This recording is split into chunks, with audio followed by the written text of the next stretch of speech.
A young witch called Nymphadora Bucket was strolling along a winding path in the wild wood, which is a weird and dangerous sort of place, even on Tuesdays. You can say that again, kid. Nymphadora was thinking to herself, I might not be the prettiest witch in the forest. In fact, some would say I'm downright ugly. I can't help my long pointed nose and wonky teeth, but my mind is as sharp as a butcher's knife. Cool. Suddenly, without warning, a long thin hand on the end of a long thin arm grabbed Nymphadora by the hair. She fought back, but the thin giant was too strong for her. It dragged her across the path and shoved her in a dirty game sack. It smelt foul. She had seen enough of it to realise her attacker was a froth giant.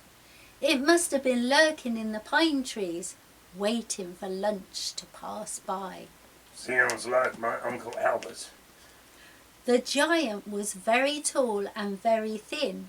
It wore a cloak of pine branches, had long sharp talons and a mouthful of pine cone teeth. But Nymphadora was the sort of witch who takes no prisoners. She absolutely had no intention of becoming anybody's dinner.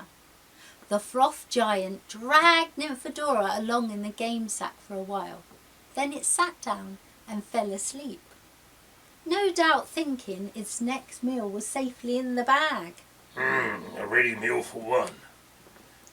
As soon as she heard the giant snoring, Nymphadora took out her knife, which she kept tucked in her stripy stockings, and quietly cut a hole in the smelly game sack. She crept out of the bag and over to the sleeping giant. Slowly, Nymphadora took a small bottle from a hidden pocket in her robes. She pinched the giant's nose. When it instinctively opened its mouth, she poured the potion down in one swift movement. Holy moly, this witch is a bit scary. The thin froth giant awoke, worried, very worried. It looked down its long tree-ish body. It was shrinking and changing into a cake. First, its arm and leg and branches became fluffy sponge. Then the trunk turned into layers of strawberry jam and cream. Finally, the giant's head transformed into a generous dusting of icing sugar. Cake. Nymphadora picked up the cake and wrapped it in her shawl. She dusted off her pointed hat and calmly set off for home, acting as this was the sort of thing that happened all the time in the wildwood.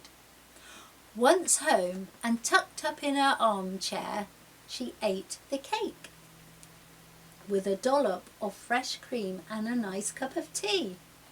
It was a delicious layer cake and only a little bit green, with a slight pine aftertaste. Not much of a cake troll myself. More of a muncher and bone cruncher. Oof.